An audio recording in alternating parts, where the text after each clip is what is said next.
On a freezing winter evening, I found myself all alone in my cozy little place. My roommate had taken off for the weekend, leaving me to enjoy some peace and quiet. Just as I was getting settled with a book, something strange caught my eye. The lights in the hallway were flickering. At first, I brushed it off as a simple electrical problem, but the flickering didn't stop as I kept reading. It felt like someone was playing with the light switch out there. Curiosity got the best of me, so I grabbed my phone to use as a flashlight and cautiously ventured out of my room. The hallway was dim, and my heart started racing as I got closer to the flickering light. It was definitely unsettling. I tried to come up with a logical explanation. Maybe there was a loose wire. As I reached out to fix it, the lights suddenly went out. Darkness surrounded me. Panic washed over me, and I frantically tried to use my phone's flashlight, but it refused to work. That's when I heard it. A barely audible voice whispering behind me. It said, "Never alone, alone." My heart was pounding, and I quickly turned around, but there was nothing there. The voice seemed to echo throughout the apartment. Confused and scared, I hurried back to my room and locked the door behind me. There was a chilling presence lurking in the darkness. I spent the rest of the night huddled in fear, listening to intermittent whispers all around me. As dawn broke, the lights went back to normal, and the apartment felt empty once again. I never saw or heard from whatever had visited me that night. I am not really sure what that was. Since I am a very logical person, I tried my best to explain it, but this was just something I couldn't do. Stay safe out there. So one evening, my parents had gone out of town, leaving me all alone in our big suburban house. I had just finished eating dinner and was washing the dishes when I happened to glance at the window above the sink. And guess what? I saw my own reflection, but it was like twisted and creepy, with this wicked grin staring back at me. I totally freaked out and dropped the plate I was holding, which obviously shattered on the floor. I quickly wiped my eyes and looked again, but my reflection had gone back to normal. I blamed it on being tired and stressed and just kept on cleaning up. But then, as I walked past the hallway mirror, it happened again. My reflection was like sneering at me, with this evil grin that sent chills down my spine. I stumbled back in horror, totally unable to look away from my reflection.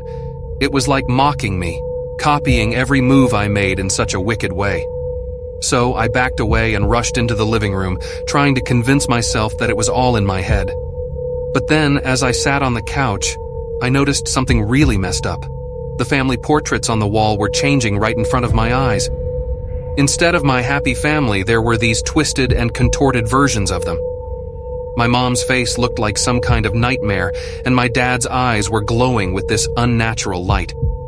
I was absolutely terrified, so I grabbed my phone and called my parents, begging them to come home. They tried to calm me down, saying it was all just my imagination and that I needed to get some rest. I hung up and went back to the living room, determined to ignore all the creepy stuff happening around me. The night felt like it dragged on forever, with all these weird visions haunting me. I managed to run to my room and hide under the blankets until I fell asleep. My parents returned, and I hesitated to tell them about the horrors I had experienced. They brushed it off as a bad dream, but deep down I knew it was real. It was a stormy night, and I was all by myself in my apartment, just chilling and listening to the rain pounding against the windows. I thought, why not strum my guitar to relax and drown out the noise of the storm? As I started playing, I swear I could faintly hear this incredibly haunting and beautiful voice singing along with me. At first, I thought I was just imagining things, but the voice got louder and more otherworldly, filling the whole room. I got totally freaked out and stopped playing, but the singing didn't stop. It was like the voice had this incredible sadness to it, like it had been carrying around centuries of longing. It sang about lost love, missed opportunities, and this intense desire for freedom. I couldn't see anyone, but the voice was all around me, swirling through the room.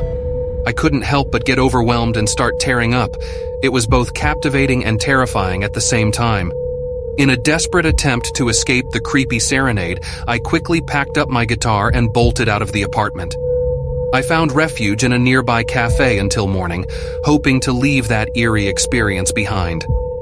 When I finally returned, the singing had stopped and my apartment was quiet again. I never heard that haunting melody again, and I couldn't help but wonder whose ghostly voice had joined me in that lonely hour and what unfinished business had tied them to my apartment.